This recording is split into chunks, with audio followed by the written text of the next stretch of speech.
Goeiedag, Johan Grobler hierso. En ek wil voortgaan met hierdie tema waarmee ek besig is, die godslasterlike wanvoorstelling van God, en spesifiek vandag die kwessie van die leerstuk oor die plaasvervangende dood van Jesus Christus. Nou, jy sal onthou dat die van die wat die vorige video's gesien het, dat ek het verwys na 'n brief wat 'n ateïs geskryf het aan 'n Christen teoloog, en waarin hy sy besware teen die Christelike geloof geopper het. En ek wil weer daardie aanhaal wat hy gesê het, en ek het dit vertaal in Afrikaans. En die persoon, die ateïs, sy beswaar is so, hy sê, so julle wat Christene is, glo dat God beperkte, feilbare, swaksinnige mense geskep het. En toe hy merk dat hierdie mense nie so volmaak soos hy is nie, was hy gevul met woede.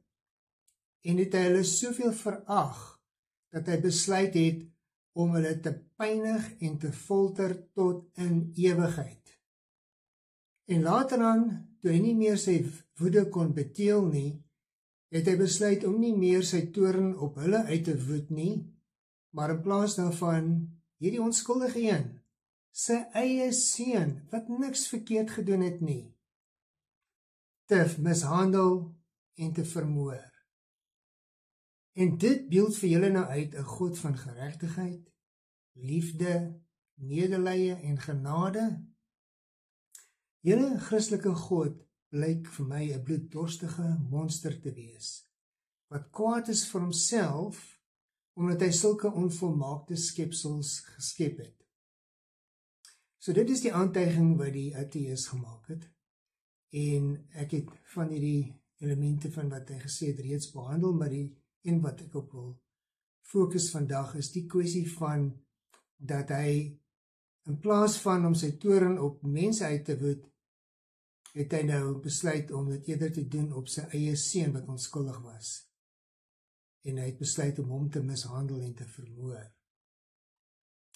So dit is gebaseer op die leerstuk wat bekend staan as die plaasvervangende dood, en die straf wat Jesus Christus op hom geneem het, en dan word daar geleer is in die plek van die mens wat hy dit gedoen het.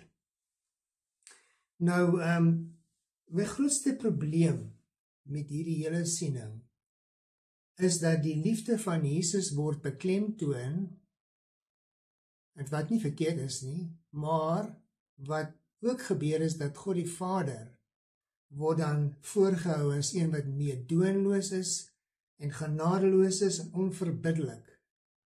So Jesus is die een wat die liefde het, maar God die Vader nie. Dit is wat uitgebeeld word. Ek sal nie sê dit word uitdruklik so gesê nie, of dit word uitdruklik so geskryf of gestel nie, maar so tussen die lyne deur is dit wat eintlik mag gekommunikeer word.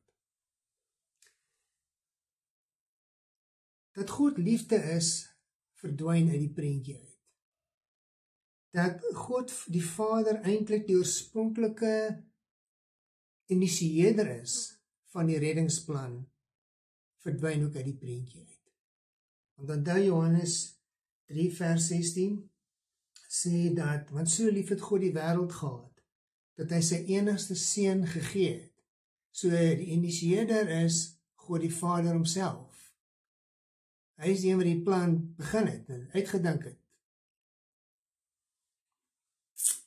So in plaas daarvan word eintlik so tussen die lyne iets anders voorgehou. So tussen die lyne word daar gesê, want soveel het God die wêreld gehaat, dat hy sy enigste seun gestraf, gemartel en mishandel het. Jy sien, dis heeltemal die teenoorgestelde as wat Johannes 3 vers 16 sê. Maar die leraars wat hierdie leerstuk voorhou, en glo my, dit is 'n algemene leerstuk wat in baie van die tradisionele protestantse kerke voorgehou word. Ek het nie in my duim uitgesê nie, en ek het self daarmee groot geword. Ek verstaan, ek het dit ook so geglo vir baie jare. Maar is so verkeerd. Het is so verkeerd, en dit is asof Satan 'n bekende waarheid vat en net so bietjie draai. Dit is so subtiel, Nou is dit 'n ander boodskap wat uitkom, maar dit word nie nog noodwendig in soveel woorde gesê uitgestippel nie, maar dit is die tussen die lyne wat gelees word. So ons hoor die hele tyd van Jesus loves you, kry hierdie bumper stickers waar dit sê, ek dink by myself wat ek het nog nooit een gesien wat sê God the Father loves you. Interessant, nee.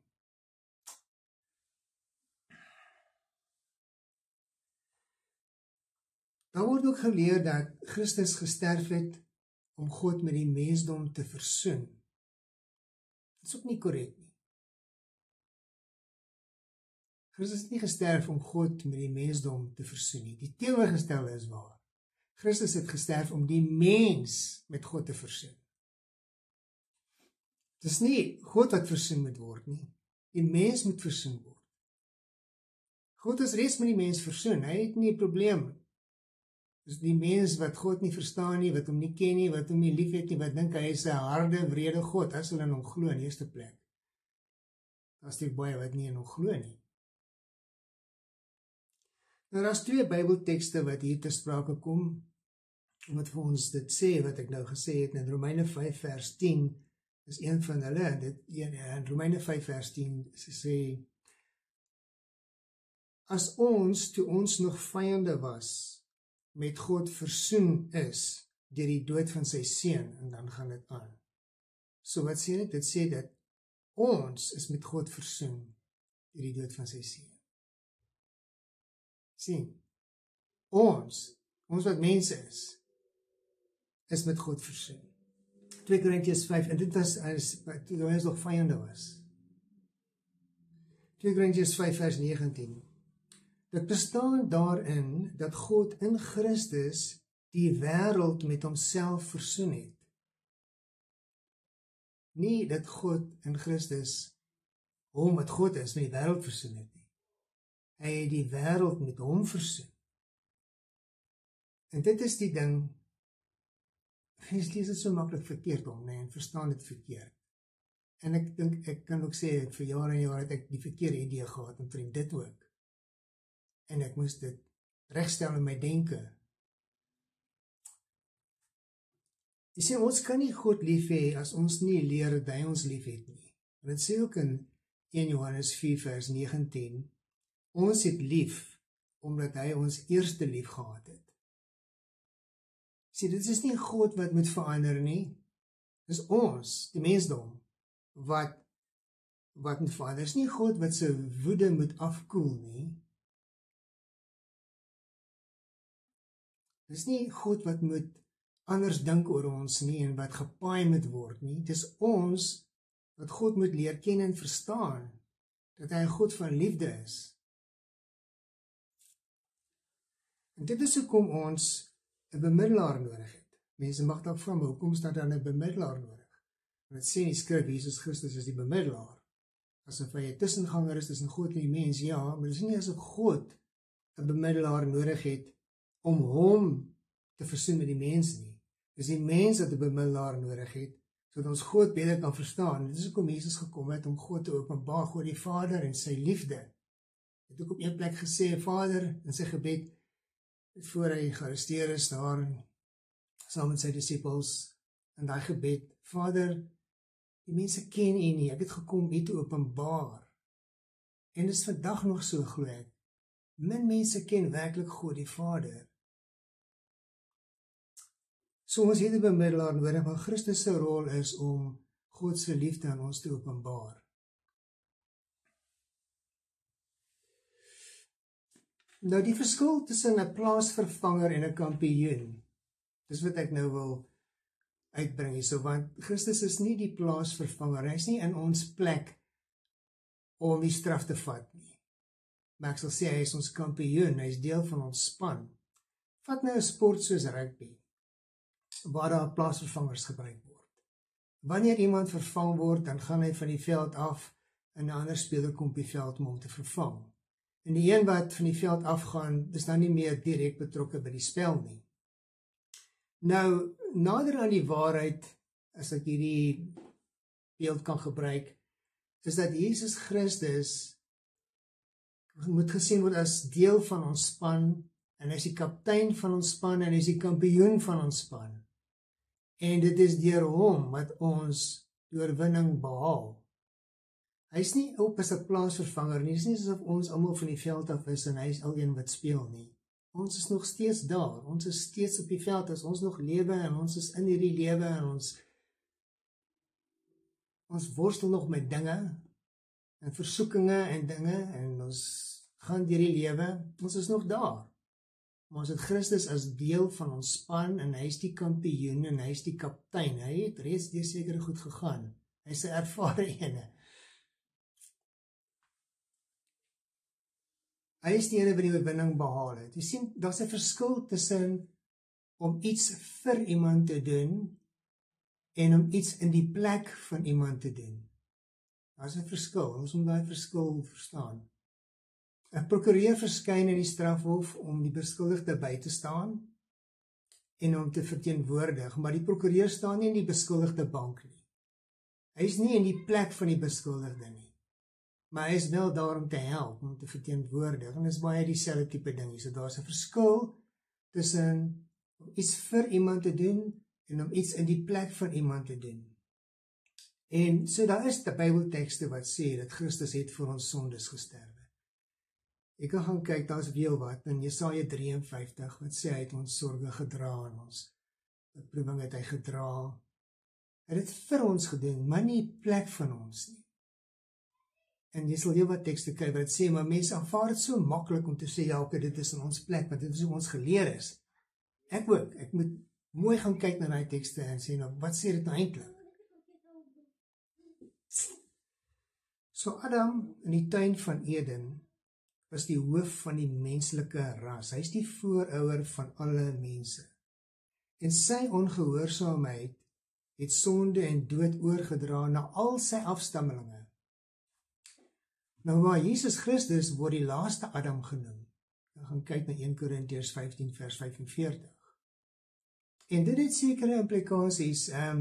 Dit word nou verder verduidelik ook in Romeine 5 vers 18 en 19. Wat sê, daarom dan, soos daar deur die oortreding van een mens veroordeling oor alle mense gekom het, so daar ook deur die een mens se gehoorsame optrede vir alle mense regverdiging tot die lewe gekom. Want soos deur die ongehoorsaamheid van een mens baie mense tot sondaars gemaak is, so ook sal daar deur die gehoorsaamheid van die een baie mense geregverdig word.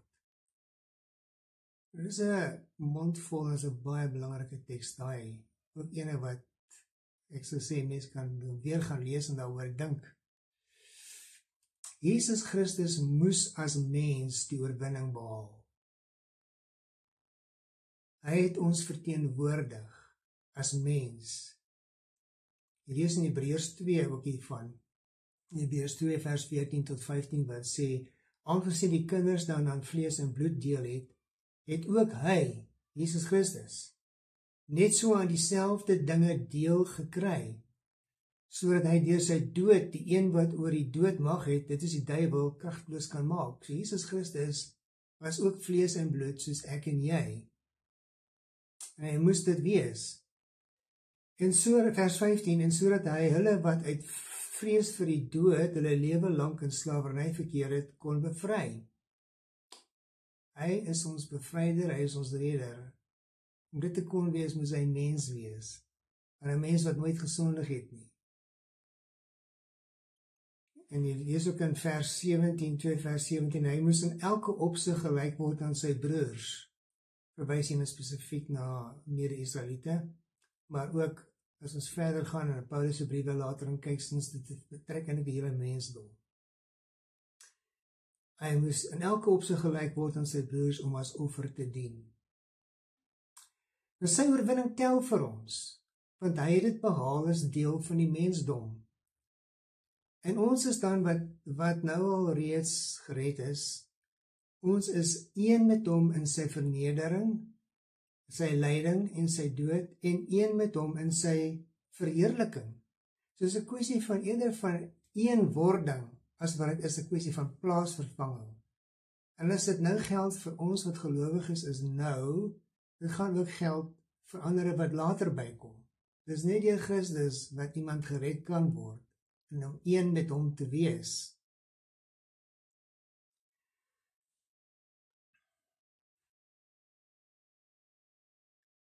Sy oorwinning tel vir ons, want hy het dit behaal as 'n deel van die mensdom.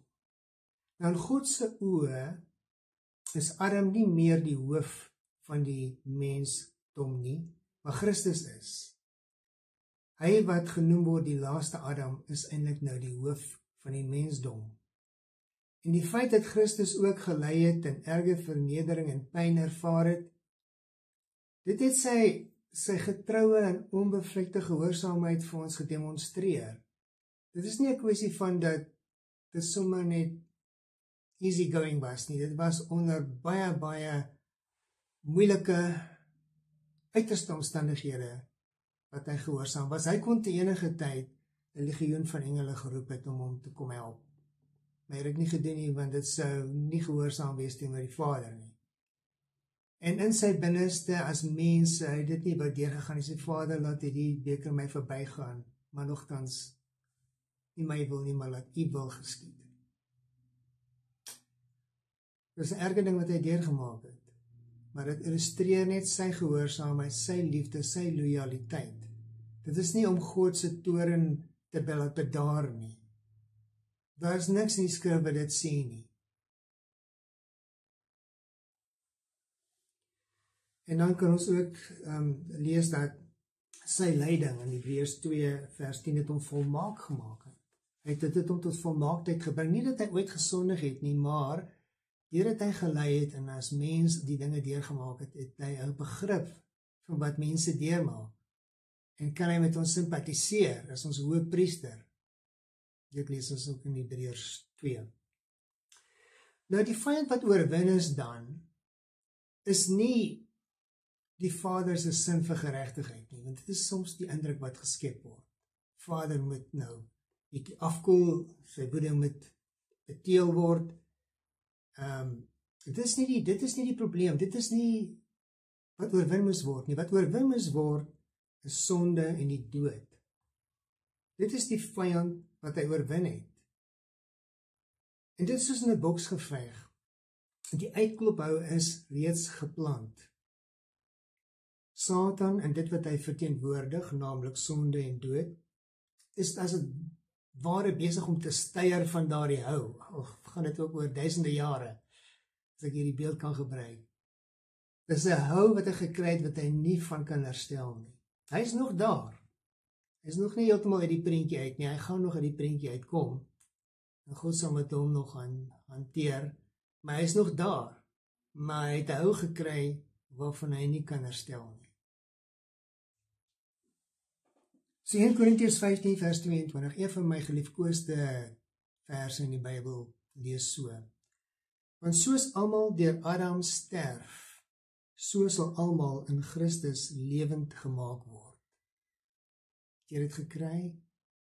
Soos almal deur Adam sterf, en al die mense sterf, almal van ons was in Adam, ons het dit geërf, wat hy vir ons oorgedra het, ons swak liggame wat net so lank hou, en dit is 'n swakheid in ons, dit wat ons nie wil doen nie, dit doen ons, soos Paulus ook gesê het. Soos almal deur Adam sterf, en ek weet nie van iemand wat dit vryspring nie. So sal almal in Christus lewend gemaak word, en almal beteken almal. Daar is nie uitsonderings nie. Al is dit in die toekoms, al is dit dat God nog met mense gaan werk wat nou hom glad nie ken nie. Almal sal in Christus lewend gemaak word. Baie belangrike vers. Ek verheug my nogal in daai ene. Maar die ironie van die saak is, as ek net 'n laaste stertjie kan byvoeg hierso, dat ten spyte van hierdie plaasvervangingsleerstuk, wat sê dat God sy woede uitgehaal het op Jesus en hom as dit ware laat martel het en gepynig het en dat in die kruis gesterf het en ter al daai erge dinge gegaan het, ten spyte daarvan, word dan nog steeds geleer dat dit eintlik nie effektief was nie. Dat dit eintlik nie die doel beveer, die God se plan het nie regtig gewerk nie, want volgens die algemene leerstellings van die tradisionele kerke is die meerderheid van mense nie gered nie en brand hulle vir ewig in helse vuur. Dit is die ironie van die hele ding. En my vriend, dat ek nou vir julle sê, hierdie wat ek nou hier voorgehou het as wat algemeen geleer word, is nie goeie nuus nie. Dit is nie goeie nuus nie en dit skep nie 'n goeie prentjie van God nie. Die goeie nuus is werklik goeie nuus. God weet wat hy doen, dit het al van die begin af uitgewerk en alles stuur af op 'n wêreld waar daar geen dood mee gaan wees nie, waar daar geen trane mee gaan wees nie en waar almal God gaan leer ken en almal gaan die Here Jesus Christus erken as die Here tot eer van God se naam. Dis in Filippense 2 en dit is 'n fantastiese prentjie om uit te sien.